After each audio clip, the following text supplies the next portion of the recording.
What is up, everybody? It is your boy, Elite Waterboy in the building, and today I wanted to talk to you guys about the top 5 best picks from the 2021 draft. Now, obviously, look, it's early.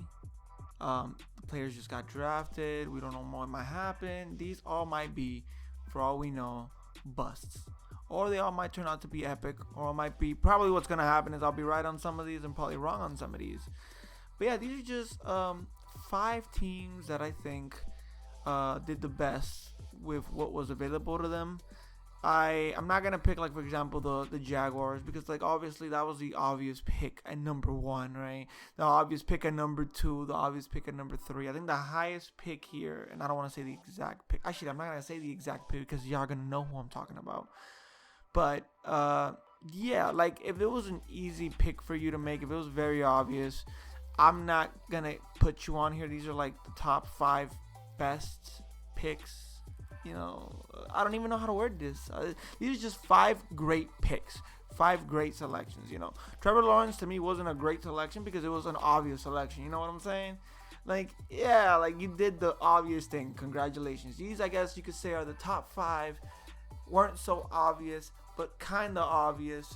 Biggest winners of the draft. Actually, let's title it that. What the hell am I saying? Top 5 biggest winners of the draft. I cannot speak English today. Boom. Number 5.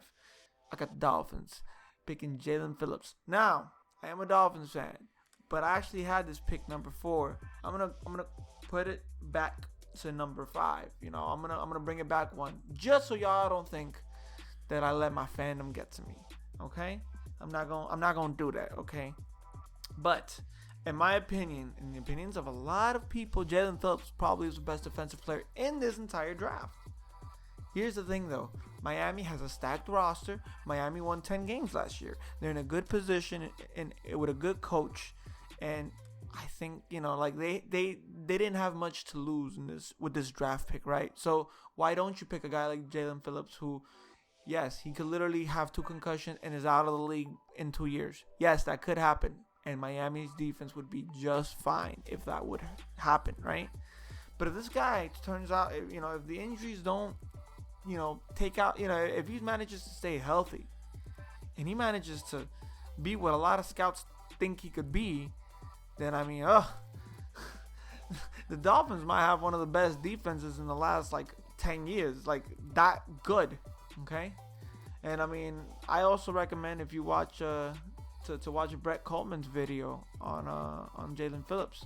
Kind of like the film, he shows you some of his film in comparison to some of the Watt brothers, comparison to the Bosa brothers. Like, this guy, he's elite. He just has a bunch of injury problems. If it wasn't for those injury problems, he probably would have been a top 5 pick. So Dolphins don't have much to lose. They're playing with house money. And yeah, this is what you do when you play with house money. You go big or you go home. It's fine if you go home, right? The Dolphins. Number 4, Lions, Penei Sewell. Now, this is probably the highest pick. Yeah, this is the highest pick on this list. The reason being is Penei Sewell was supposed to. I remember when the mocks were starting to come out and the Dolphins picked 3rd. A lot of people had the Dolphins picking Penei. Then after the Dolphins did that trade, they had the Bengals for sure taking Penei. And then when the draft happened, I remember when the Bengals picked Jamar, I was like, okay, Dolphins gonna pick Penei. Dolphins stuck with getting a wide receiver and got Waddle, who I think is, I really like both of them.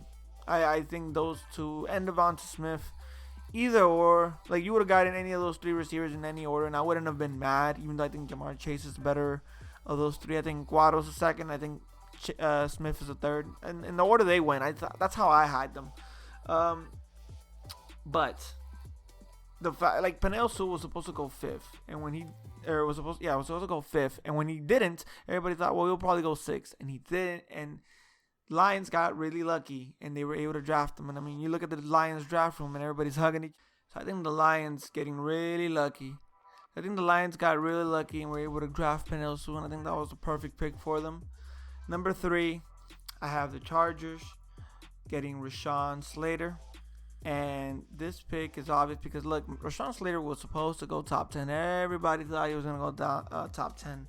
I had him getting picked by the Panthers, and the Chargers. A lot of people thought, well, they should, they're probably gonna stick, end up with Derek Shaw or Elijah Vera Tucker or somebody like that. And no, they actually were able to get Rashawn Slater, who some people think is more of a ready now offensive lineman than Penei Sewell is. So they might have just gotten the best offensive lineman in the entire draft. At least out of the gate, right? Out of like game one of the NFL and probably the first season in the NFL, Rashawn Slater will probably be the best offensive lineman in the draft. Maybe Penei Sewell will be better, in year 2 and 3. But yeah, like to be able to pick him at what was the pick? Pick 13. Oh, what a steal. What an absolute steal. And number 1, actually no, I skipped a number. Number 2, the Vikings getting Christian Darrisaw. Here's the thing.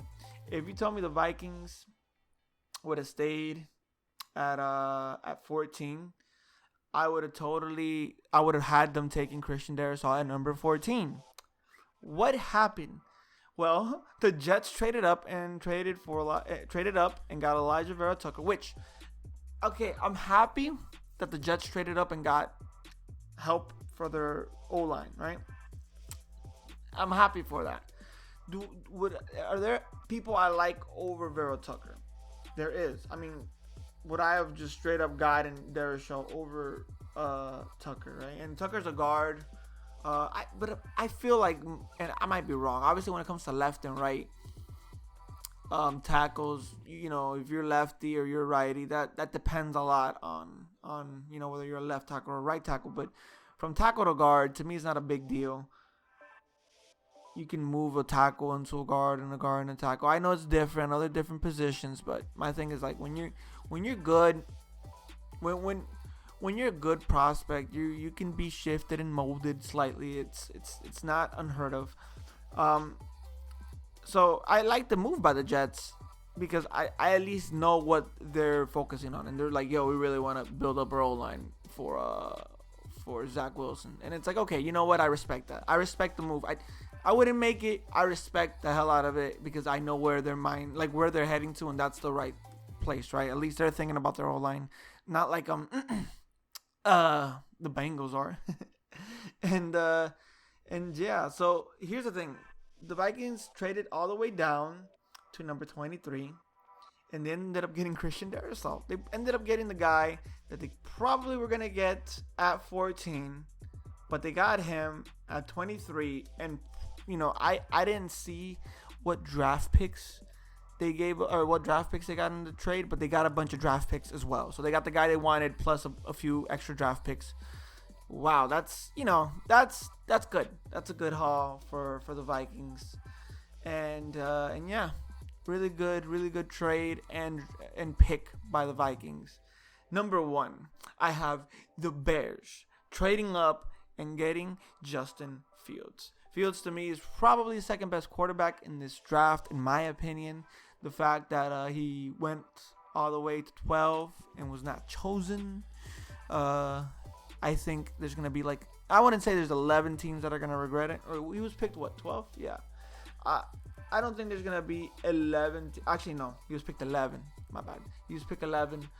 And I'm not going to say there's 10 teams that regret picking him, but I think the Eagles probably regret picking him. The Broncos probably do. The Lions, maybe. Dolphins, maybe. Falcons, maybe. Maybe the 49ers as well. There's going to be a few teams that are going to regret not getting Justin Fields, right? And I think the 49ers, they're really good with their quarterback coaching. So, whoever they get might just be successful, period. But I like Justin Fields, and he's going into a situation where he's going to have... I like David Montgomery. I like the Bears. Okay, I really like the roster. I like David Montgomery. I think he's an underrated running back. I think the receiving core is very underrated. I love the receiving core. I think Allen Robinson is obviously Allen Robinson. You don't gotta say much about him. I think Anthony Miller is underrated. I think Darnell Mooney is underrated. They have very underrated receiving core. And I forgot they added Marquise Goodman, who's also, I think, a decent receiver. And look, man, they have look. He's not coming in. He's not coming into the same situation as Zach Wilson. I think he's gonna have a better year than Zach Wilson. I might have a better year than Trey Lance. I mean, and he has a really great defense also backing him up. So I mean, he might have the best year, first year of any of these quarterbacks. And a lot of people are gonna have buyer's remorse, in the top 11 picks. Not everybody, but some teams might have buyer's remorse when they see Justin Fields going off. To me, this was the best pick of the draft because they needed it. It not only, and even if this is like, okay, Justin Fields doesn't turn out to be good, I feel like this rejuvenates the fan base. Okay, I feel like the fan base look, man, I feel like a lot of people got depressed with the whole Trubisky thing. And I feel good for the people of Chicago and fans of the Chicago Bears to finally be able to put their hands around a new young quarterback, and this is gonna sell them tickets. This is gonna make the Bears fans happy everywhere. And you know what? Go Bears! Like I'm excited. I'm actually down to watch the Bears play. And I'm a fan of watching good defense, but Jesus, their offense was so terrible. And I think their coaching. I like Matt Nagy. I think Matt Nagy is a good coach, but he's just hasn't had success. His team has a good roster. He just hasn't been able to crack that quarterback situation. The fact that he was able to pull out a good season out of Trubisky, I was impressed. Even though it was only one good season. But let's see now what's he gonna do with Fields. I love the pick. I feel like it makes the fan base happy, makes everyone happy, and it's probably one of the most exciting things that happen on draft night. So yeah, love the pick, and it was a great draft. And yeah, if you guys enjoyed this content, make sure to leave a like. If you guys want to see more videos like this, make sure y'all leave a subscribe. I will be posting, to me, the worst selections of this draft as well. So, what I thought were my worst selections in the draft, in my opinion. So, y'all look forward to that. Y'all make sure y'all have a good one. Elite Waterboy signing out.